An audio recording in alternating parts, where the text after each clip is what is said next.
자, 마인드 닥터 이번에 다뤄볼 얘기는 조금 무거운 주제이긴 합니다. 최근에 아마 우리 청소년들 키우고 계시는 부모님들이라면 다 같은 걱정을 하셨을 것 같은데요. SNS 상에서 우리 청소년들이 이제 자신의 어떤 우울한 마음이나 그런 상황들을 공유하는 그 우울 계정, 우울계라는 이런 것들이 또 이슈가 되기도 했고요. 뭐 우울증 갤러리 이런 것들을 통해서 좋지 않은 너무 안타까운 기사를 접하게 되는 경우들도 더러 있었습니다. 특히나 저희 울주 마음건강TV 멘탈톡톡에서도 그 자살에 관한 이야기를 다룬 적이 있었는데 특히나 청소년기 아이들 같은 경우 이런 것들에 더 많이 좀 취약한 부분들이 있어서 마음이 좀 무겁지만 이 부분에 대해서 이야기를 나눠보려고 합니다. 혹시 부원장님 우울한 감정을 나누는 우울 계정, 우울계, 뭐 우울증 갤러리 이런 것들 들어보셨어요? 저도 최근에 이렇게 접해서 그쵸. 알게 됐던 거고요. 지금 보니까 일단 이제 여러 가지 이유로 병원을 찾을 수 없는 청소년들이 자신의 뭐 우울 증상이나 네. 괴로움 같은 것을 이런 우울계 혹은 뭐 우울증 갤러리 이런 데서 좀 자신의 좀 정보를 이제 공유를 하는 거고. 네. 그래서 일부는 거기서 뭐 좀 격려가 되는 말도 듣고 또 치료에 좀 도움이 될 수도 있는 어떤 얘기도 좀 듣기도 하지만 네. 문제는 그 외에 너무 여기에 이제 들어가 있는 청소년들이 자살이나 자해 시도, 인증샷 같은 거, 그죠? 너무 위험합니다. 그렇죠. 좀 극단적인 우울 증상들에 대한 것을 자료들을 너무 무분별하게 그렇죠. 많이 보다 보니까 이것을 모방 학습을 해서 자신이 또 이렇게 자해 시도, 인증샷을 찍는 네. 이런 악순환이 반복되는 이런 것도 되게 흔한 것 같아요. 근데 이게 정말 너무 위험한 게 성인들 같은 경우는 어느 정도 생각을 할 수 있잖아요. 이거는 너무 위험한 영향을 나에게 미치는 것 같아. 내 마음에는 하나도 도움이 되지 않는 것 같아 라고 알 수 있지만 청소년기 아이들의 특징이 약간의 그 충동적이고 특히나 사춘기를 겪고 있는 아이들이라면 그런 영향이 더 클 것 같은데 실제로 이 연령대의 아이들에게 이런 부분이 더 위험할 가능성이 있는 거죠. 그렇죠. 그래서 보면 물론 성인이 되었다고 해도 네. 뭐 성인이 된 모든 사람들이 뭐 합리적인 사고 그렇죠. 그것도 아닐 판단하는 수 건 있죠. 아니지만 네. 예, 성인이 되면 어느 정도는 좀 분별력을 가지고 내한테 정보가 주어지더라도 좀 취사 선택을 할 수 있는 네. 여지가 생기는데요. 청소년 나이 때 특징 중에 하나가 뭐냐 하면 네. 권위를 가진 사람들의 말, 뭐 학교 선생님이나 부모님의 말은 네. 일단 조금 비판적으로 보면서 맞아요. 엄마가 하는 말은 잔소리. 네. 또래 친구들의 정말 아주 미성숙한 이렇게 검증되지 않은 얘기들은 정말로 사실처럼 받아들이는 거죠. 네. 그리고 정말로 이 아이를 가장 이 지구상에서 사랑해주고 행복해질 원하는 사람은 부모님인데, 네. 그렇죠? 이런 사이트에서 그냥 또래의 그냥 무분별한 아이들의 그런 말에 네. 너무 쉽게 동화가 되는 거고 믿어버리는 거죠. 네. 그리고 친구가 자해 시도를 했으니 네. 나도 따라한다는 거죠. 친구 따라, 예. 나도 그냥 해볼까? 강남을 가는 거죠. 그냥 충동적으로. 그렇죠. 아이들이, 우리 청소년들이 뭐 우울한 감정이나 아니면 이런 자해와 관련된 이런 것들을 굳이 공유를 하는 이유가 어떤 이유에서 이렇게 이게 하는 걸까요? 알아봐 달라고 하는 걸까요? 그렇죠. 기본적으로는 내가 힘든 상태, 그것이 우울증이든 뭐 또 다른 이유든 이것을 어른들이나 학교나 사회에 얘기를 하고 충분히 이게 받아들여지는 상황이 되어주면 좋겠지만 네. 여러 가지 이유로 그렇게 되지 못하는 경우가 많아요. 그렇죠. 예. 그러다 보니 조금은 음성적으로 내 얘기를 들어줄 수 있는 이런 공간을 이제 찾아 들어가는 거죠. 네. 거기서 나 그리고 이런 감정이었어요. 나도 그렇죠. 그랬어요. 네. 저도 그래요. 이런 것들. 그리고 일부 이제 청소년들의 경우에는 네. 이런 이제 오픈 공간에서 네. 여러 사람들이 모여 있는 공간에서 좀 관심을 받고자 하는 이유로 이런 자해 시도 같은 것을 네. 인증샷을 찍어서 올리는 거죠. 네, 네. 실제로 내가 정말 죽고 싶어요, 우울증이 심해요 해서 하는 것이 아니라 이런 내 사진을 사람들이 보고 많은 사람들이 들어와줬다는 것만으로 네. 이게 관심받았다는 생각을 하는 거죠. 더더욱 문제는 여기에 청소년들만 정말 들어오는 것도 아닌 것 같아요. 그럴 수 있죠. 최근에 그 문제가 됐던 것들을 보면 네.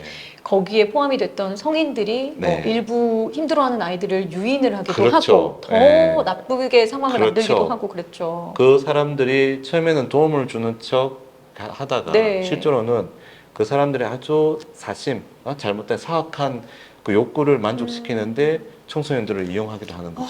너무 네. 마음 아픕니다, 정말. 그래서 제 생각에는 이런 청소년들이 어느 정도는 익명성이 전제된 상태에서 네. 자신의 힘듦을 좀 나눌 수 있는 공간이 네. 필요할 수도 있다는 생각은 들어요. 아. 그러나 그런 공간에서는 네. 분명히 또 좀 정신과 관련 좀 네. 정신건강 전문가들이 네. 같이 개입이 되어서 네. 뭔가 잘못된 정보가 이제 오고 가는 것을 좀 시정을 하고요. 음. 혹은 뭐 자해시도 인증샷이나 이런 것들은 네. 아주 유해 정보는 바로 차단을 하는 네. 그런 보완책이 마련된 그쵸. 그런 뭐 우울계나 우울증 갤러리 이런 방들이 만들어져야 되지 않을까 싶은 생각이 듭니다. 그 사실은 그런 일이 있고 나서 우울증 갤러리나 이런 것들 다 이제 없애야 한다. 너무 부정적인 영향을 많이 미친다라는 얘기가 나왔는데 아직까지 없어지지는 않은 것 같기도 그렇죠. 하더라고요. 근데 우리 부원장님 말씀처럼 유지가 될 거면 그 안에 마인드 닥터처럼 그렇죠. 그렇죠. 네. 우리 그렇죠. 아이들을 좀 올바르게 그렇죠. 긍정적으로 이겨낼 수 있는 어떤 조언을 해줄 수 있는 사람들이 있으면 좋겠다라는 네. 생각은 드네요. 그러니까 청소년들은 자신들의 어떤 신체적 성숙도가 성인에 이르렀으니 성인과 똑같은 생각을 네. 한다, 판단을 한다고 하지만 근데 막상 보세요. 제가 제 10대 때를 되돌아보면 네. 정말 미성숙했습니다. 그럼요. 좀 미성숙했죠. 뻘치게 하는 그런 저도 행동도 그랬어요. 많았고요. 네. 지금 돌이켜 보면 20대도 제가 저도 되게 그랬어요. 미성숙했던 저도. 그 이유는 제가 얘기하지 않겠어요. 이게 제 나이가 드러날 수 있으니까. 네. 만약에 우리 부모님들이 아이들이 이런 계정을 보고 있고 이런 갤러리에서 내 마음을 나누고 있다는 걸 알게 되면 부모님들이나 주변에 있는 성인 보호자들이 어떤 역할을 하는 것이 좋을까요? 일단은 그걸 알게 되었을 때 가장 빠른 시간 내에 이제 그 계정은 차단을 하는 것이 일단은 맞을 것 같습니다. 네. 맞고 그리고 나서 이제 어떻게 보면 좀 더 본질적인 부분인데요. 네. 왜 우리 아이가 그런 계정에 들어갈 수밖에 없었냐? 그렇죠. 얘기할 소통할 상대가 없었던 거죠. 네, 그래서 부모에게도 털어놓지 그렇죠. 못하는 감정. 그래서 제 생각에는 부모님들이 네. 좀 더 많은 시간을 들여서 그 전보다도 좀 대화를 하고, 그래서 이 학생이 아이가 내가 부모로부터 이해받고 있구나, 네. 이런 느낌이 들게 해주고, 정말 부모가 나를 사랑하고 있고, 내가 정말로 가치 있는 소중한 사람이라는 것을 네. 알게 되면, 네. 내가 가치 있다고 생각하면 이런 자해 시도나 네. 자살 시도를 하지 않는 거죠. 네. 네. 우리가 자살 시도를 하는 여러 가지 이유 중에 또 이제 하나를 이제 예를 들어 보면 내가 도움받을 수 없는 상태에 네. 빠져 있다. 헬플리스니스라고 얘기하는데 네. 그 다음에 내가 가치가 없다. 무가치한 사람이니 존재이니 여기 이렇게 생을 유지할 필요가 없다. 네. 이런 거거든요. 실제로는 그렇지 않잖아요. 그럼요. 어린 시절에 내가 힘들었더라도 자라서는 정말로 그게 반전, 이렇게 180도 바뀐 삶을 충분히 살 수가 있는. 그렇죠. 청소년들의 나이 때는 정말 이렇게 원석 같은 거예요. 맞아요. 자라면서 자기가 어떻게 나이에 따라서 점점 다듬어지고 그 빛을 발하게 되는데 그렇죠. 그때까지 기다리지 못하고 이런 정말 잘못된 극단적 선택을 한다는 것은 너무 안타까운 거죠. 그리고 맞습니다. 이런 걸 일부 정말 조장을 하고 개인적인 어떤 이익을 위해서 이런 상황을 이렇게 좀 방치하는 성인들이 있다면 네. 정말 이 사람들은 정말 좀 중죄로 다스려야 되지 맞아요. 않을까. 벌을 아주 강하게 처벌 느낌이 받아야 한다고 듭니다. 저도 생각합니다. 그렇죠. 그 아까도 자살 시도, 뭐 자해 시도 이런 말씀을 해주셨는데 우리 아이에게서 이런 이 정도까지 아주 심각한 상황까지 갔다는 것을 어떻게 캐치할 수 있나요? 우울계, 그 우울증 갤러리 이런 것들을 부모님 모를 수도 있잖아요. 네. 혹시 우리 가정 내에서 우리 청소년들의 이런 위기 상황을 어떻게 느낄 수 있을까요? 이게 되게 어려운 문제입니다. 그래서 어찌 보면 그냥 평소의 생활과 다른 모습 이런 게 그냥 하나의 신호일 수 있는데요. 네. 그거 말고 이럴 때 이런 상황입니다라고 100% 예측할 수 있는 예방할 수 있는 방법은 실제로는 없다고 그렇죠. 봐야죠. 아이들마다 행동이 다 그럼요. 다를 수 있고. 일부는 제가 이제 군의관 시절로 네. 되돌아가서 이렇게 얘기를 하면 네. 병사들은 수양록이라는 일기를 적습니다. 네. 병사들은 지금은 모르겠지만 네. 오래된 얘기라서. 피디님 쓰셨어요? 수양록? 훈련병 때만 쓰셨어요? 그때는 병사들이 전역할 때까지 적게 되는데요. 문제는 이 수양록을 뭐 일주일에 한 번이나 중대장이 네. 읽어보게 돼 있습니다. 그러니까 읽어본다는, 물론 누구도 공식적으로 얘기하진 않지만 네. 읽어본다는 것을 그 병사들은 다 알고 있습니다. 그러면 거기에 내 죽고 싶어요라고 적을 때 정말 죽고 싶은 병사들도 있지만 그렇죠. 내가 그냥 힘들다는 힘들어서. 것을 드러내기 위해서 적는 경우도 많거든요. 그렇죠. 오히려 군대 내에서 아주 극단적인 선택하는 병사들을 보면 수양록을 그때 뒤에 가서 검토를 해봐도 특별하게 적혀 있는 게 없는 경우가 많습니다. 오히려 드러내지 않고. 그렇죠. 그냥 보면 사소한 변화. 네. 이 병사가 뭐 일주일 뒤에 휴가를 가기로 되어 있었는데 네. 그냥 스스로 휴가를 미뤘다든지 네. 뭐 이런 정도. 그냥 일과 시간을 마치고 나서 이 병사가 운동을 했는데 네. 최근 한 며칠간은 운동을 하지 않았다든지 뭐 이런 식의 사소한 변화니까 네. 이거를 군 간부들이 이걸 알아차려서 이게 자살 징후로 보기에는 너무 어려운 점이 있죠. 그렇죠. 가족에서 또 가정에서도 마찬가지인 것입니다. 네. 애가 항상 이렇게 좀 늦잠을 자고 학교 가는 것을 뭐 꺼려했었는데 최근 요 며칠 동안에는 잘 일어나고 아침 일찍 학교를 가는 것 같아. 물론 알고 봤더니 학교를 간 게 아니고 다른 데 갔겠지만 네. 뭐 그런 정도를 가지고 이게 우리 아이가 지금 자살의 위험이 있구나 이렇게 알기에는 그렇죠. 어려운 그렇게 점이 판단을 있죠. 내리진 않지만. 그래서 네. 그런 걸 사전에 예방하는 가장 어떻게 보면 확실한 방법이 네. 평소에 대화를 많이 나누는 거죠. 맞아요. 그게 정말로 중요한 것 같아요. 그냥 일방향적인 대화법이 아니라 넌 네. 들어라 이게 아니라 쌍방의 대화 그리고 정말 아이의 눈높이에 맞는 대화. 네. 우리가 봤을 때는 그건 말도 안 되는 생각하지만 친구 그거 몇 년 지나면 아무 쓸모 없어 이런 식의 대화가 아니라 그렇죠. 예. 아이들에게는 친구 관계가 전부일 수 아까 있는데요. 얘기했지만 네. 부모보다도 더 소중한 존재일 수도 맞아요. 있어요. 예. 그래서 그런 눈높이에 맞춰서 얘기를 해주면 이제 학생들이 아이들이 내가 우리 부모님은 나를 이해하고 있구나. 네. 그러면 아이의 고민이나 이런 힘든 점을 친구나 이런 좀 뭐 우울증 갤러리에서만 얘기하는 것이 아니라 네. 우리 부모한테 네. 이런 얘기를 할 수 있겠죠. 네.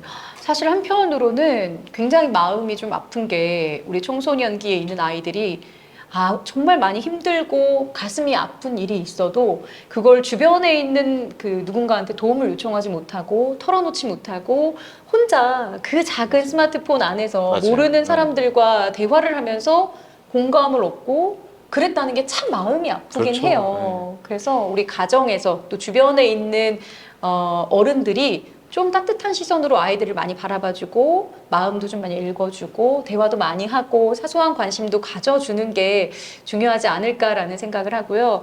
우울증 갤러리, 뭐 우울 계정 이런 것들은 조금 더 촘촘한 법과 제도라는 그 울타리 안에서 우리 아이들이 안전할 수 있게 조금 더 보완이 필요하지 맞아요. 않을까라는 생각도 듭니다. 저는 이런 계정은 어떻든 우선 제한을 하고요. 네. 보완을 한 후에 이런 걸 좀 이렇게 활성화시키는 게 일단 필요하지 않을까 네. 싶어요. 네.